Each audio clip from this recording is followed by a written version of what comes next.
지난 1월이었죠. 대학원 특혜 입학 논란이 불거졌던 가수가 있습니다. 정용화 씨 이야기인데요. 오늘 강원도 화천에 위치한 승리부대에 입소했습니다.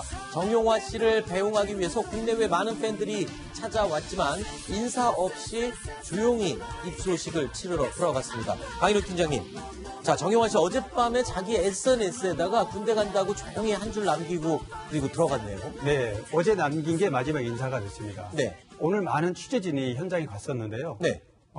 원래 2시에 입소식을 하게 돼 있어서 기자들도 물론 팬들도 한 300에서 400명 굉장히 많이 몰려왔습니다. 네. 팬들의 구성 분포가 일본, 중국, 필리핀 이렇게 동남아 팬들이 굉장히 많았고요. 네. 기자들도 많이 갔는데 계속해서 정용화 씨가 언제 올지 기다리고 있었는데 1시 10분쯤에 이미 들어갔다. 이병서에서 차문만 살짝 내려서 신분 확인하고 미리 들어갔다. 이렇게 이제 알려져서 많은 팬들이 아쉬워하는 그 탄식 소리가 들렸고요. 글쎄요, 정용화 씨가 이렇게 조용히 슬쩍 입소해버린 이유, 최근에 있었던 이 대학원 특혜 입학 논란을 의식한 게 가장 크겠죠? 그렇습니다. 아무래도 그게 굉장히 부담스러웠을 거고요. 네. 그래서 소속사 FNC도 미리서 공식 행사 없이 조용히 들어가겠다 이렇게 알리긴 했습니다. 네. 근데 워낙 많은 팬들, 그때 많이 언론의 조명을 받다 보니까 현장에서 그래도 얼굴을 한번 보지 않을까 이렇게 기대를 했는데 네. 예상대로 본인은 아주 조용히 그 언론에 노출되지 않도록 조심을 하는 모습이었습니다.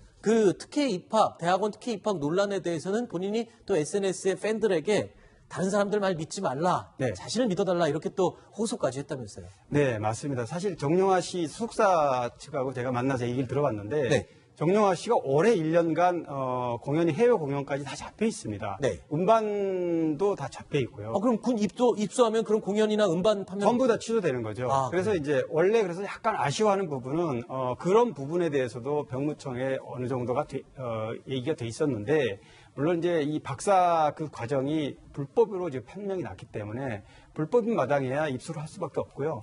근데 이제 정용화 씨도 개인적으로는 그 부분에서는 굉장히 억울한 심정을 토로할 수밖에 없는 겁니다. 네.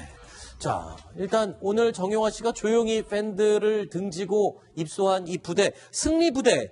어디서 많이 들어봤어요. 승리부대 하면은 연예인들이 또 여기 많이 나온 걸로 알고 있는데 어떤 부대입니까, 승리부대? 지난번에 우리가 지드래곤 할 때 3사단 백골부대 백골부대 얘기했었죠. 그렇죠. 그러니까 백골부대는 이제 평야지대와 산악지대가 시작되는 네. 철원 쪽에 있는 게 이제 백골부대고 네. 백골부대 바로 옆에 있는 게 이 15사단 승리부대입니다. 여기 또 다른 연예인들도 많이 나왔네요. 그렇죠. 연예인들도 뭐 송승헌 씨라든지 장혁 씨라든지 뭐 김준현 씨라든지 이렇게 다 이 승리부대 출신 이 연예인들인데 승리부대라는 저 이름도 이제 그 한국전쟁 때 그 고성부근의 351고지라고 거기서 한 막 100여 차례 전투에서 계속 승리를 하면서 이승만 초대 대통령의 부인 프란체스카 여사가 싸우면 승리하는 부대다 저기는 그래서 승리부대가 승리부대다 뭐 이렇게 붙였다고 합니다. 강인욱 팀장님. 네. 장혁 씨, 송승헌 씨는 글쎄요. 일단 넘어가겠습니다만 김준현 씨가 또 이 승리부대 출신이라는 건 이렇게 좀 의외인데요. 근데 이제 그런 분들이 주변에 많이 있습니다. 제 주변에도. 그러니까 군대를 어떻게 군대 생활을 했을까? 지금 몸만 보면 그렇죠. 그렇죠. 군 생활할 때는 몸이 굉장히 날씬했고요. 김준현 씨는 이제 전역 후에 몸을 저렇게 키웠고 현재 모습과 전혀 다른 모습인데요.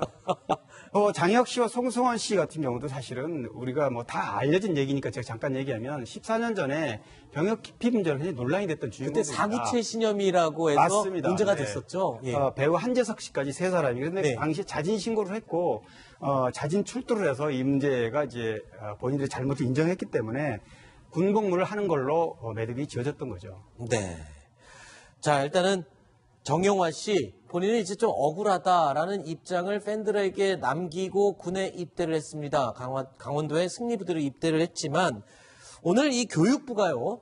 정용화 씨의 대학원 특혜 입학 논란에 대한 조사 결과를 발표했는데 정용화 씨의 대학원 입학을 취소하겠다라고 결정을 했군요. 네, 조건 씨의 얘기와 같이 발표를 했어요. 네, 그래서 5일 동안 경희대 대학원 학사 현장 조사를 했습니다. 네. 그리고 면접이 1차적으로 없었다. 이렇게 없는 면접을 가지고 점수를 줬다라는 것이 교육부의 입장이기 때문에 정용화 씨, 그리고 말씀하신 것처럼 조기만 씨 입학 취소하고 또 조건 씨 같은 경우 학위 취소도 요구를 한 상황입니다.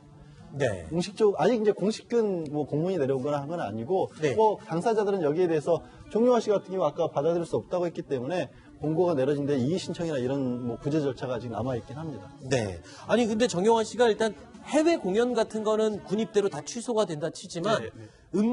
음원을 지금 발매하려고 예정해 놨던 거는 또 신곡 예정대로 발매할 예정이라고 그러네요. 네, 맞습니다. 원래 올해 활동을 1년간 계획을 잡고 있었기 때문에요. 네. 그동안에 곡도 많이 준비해놨고 여러 가지 일정이 많았었기 때문에 비록 군 복무로 입대는 하지만 준비해놨던 곡도 많고 이런 곡들을 순차적으로 수석사에서는 발표를 할 거고요. 네. 또 많은 팬들이 그걸 또 바라고 있습니다.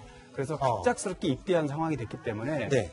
비록 군대에 몸은 있지만 음반 활동은 못하지만 곡은 내놓겠다. 이런 계획을 잡고 있습니다. 일단 뭐 교육부에서 경희대의 이 특혜 입학 논란 가지고 지금 결정을 이렇게 내렸는데 여기 이제 조건 씨 얘기도 포함이 돼 있어요. 네. 조건 씨는 지금 뭐 군대 갈 그것도 없는데 어떻게 된 겁니까? 그래서 조건 씨 같은 경우는 이제 이 정용화 씨 사건이 벌어지면서 같이 조사를 아주 심층적으로 했고요. 그 결과가 지금 나온 겁니다. 그래서 그렇죠. 조건 씨도 같은 선상에서 놓고 조건 씨는 이미 학위를 받았는데요. 그렇죠. 이 자체가 취소되는 오히려 좀 더 조건 씨 입장에서는 더욱더 좋지 않은 상황으로 결과가 나왔다고 보면 됩니다. 그렇군요. 조건 씨가 저희 뉴스탑10을 통해서 한번 입장을 발표하려고 마음을 먹었었는데 일단은 자제하고 조용히 이 비판을 받겠다라고 얘기를 한 적이 있었습니다.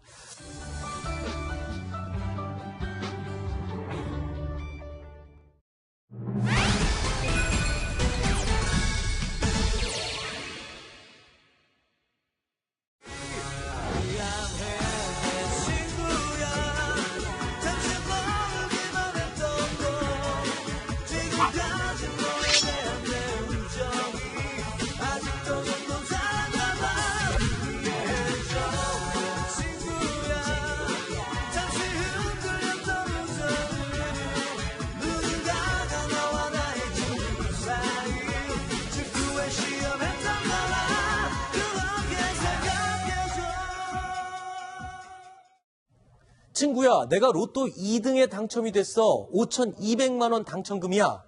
오랜만에 만난 친구가 이렇게 얘기하면 우와, 정말 축하해 라고 얘기를 해주겠죠. 그런데 실제로 그렇지 않고 친구의 복권을 낚아채서 도망간 친구가 있었습니다. 그러니까 정말 황당한 일인데요. 네. 그 와서 로또 하면 용지를 보여주지 않습니까? 네. 용지를 보여주는데 지금 화면에 나온 것처럼 CCTV 잠깐 본 게 그겁니다. 어떤 장면이냐면 네. 나란히 앉아있다가 로또 종이를 손에서 낚아채서 달아나 버립니다. 정말 네. 글자 그대로 그 줄에 낚아채서 주렁을 지금 저 장면이죠? 예. 로또 용지를 보여주자 예. 손으로 확 낚아채서 그 자리에서 그냥 도망가 버리는. 근데 그 순간에 또 이 친구가 탁 잡으니까 종이가 찢어졌어요, 반쪽으로. 아, 로또 종이가 반쪽으로 반으로 찢어졌군요. 네. 다만 가지고 간 용지 쪽에 우리 그 QR코드라고 하죠. 네. 이게 당첨금인지 아닌지를 확인할 수 있는 네. QR코드까지는 남은 채로 저 부분을 가져갑니다.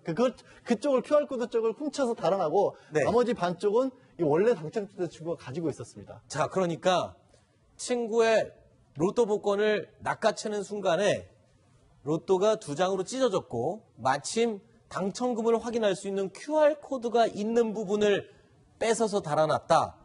그러면 저 QR코드만 있으면은 당첨금을 은행에서 수령할 수 있는 겁니까? 어떻습니까? 그렇다고 하죠. 아, 그래요? QR코드 찢어진, 왜냐면 저희 로또 복권 같은 건 이제 훼손되는 경우도 있을 수가 있잖아요. 네. 그래서 QR코드만 있으면 당첨금을 수령할 수 있기 때문에 그렇기 때문에 찢어진 거라고 하더라도 충분히 어떤 재물, 황금성이 있는 거죠. 그러니까 재물로서 가치가 있는 것이기 때문에 저 찢어진 로또 복권 훔쳐간 것도 절도가 되는 거죠. 아니 근데 어떻게 잡혔답니까? 저 도망갔는데 어떻게 잡혔어요? 그러니까 저거 지급 정지를 시켜놨었던 겁니다. 네. 보고했어요. 그리고 나서 CCTV에 고스란히 남아 있잖아요. 네. 그러니까 경찰도 설득을 한 거죠. 어차피 그거 들고 있어봐야 당첨금 못 받는다. 그리고 너 친구인데 평생 안 보고 살래. 그냥 자수하여 광명 찾아라라고 데리고 와서 설득을 잘 한 겁니다. 네. 상식적으로 좀 이해가 안 되는 행동을 한 것 같은데 글쎄 술김에 그랬을까요? 소정석 국장은 저 사건을 어떻게 보셨습니까? 저도 처음에 뉴스 보고 이건 진짜 황당한 사건이다. 어차피 그렇게 해가지고 도망간다고 해서 당첨금을 찾을 수 있는 상황이 아니지 않습니까? 뻔한 상황인데 너무 그 순간에 그 친구가 거기에 눈이 멀었던 거 아닌가 예, 그렇게 생각이 됩니다. 네, 알겠습니다. 자, 7번째 좀 황당한 사건이어서 저희가 짧게 준비를 해봤습니다. 친구가 로또에 당첨이 되면 축하해주고 격려를 해줘야죠. 뭐 밥이나 맛있는 거 한 끼 얻어 먹으면 좋지 않겠습니까?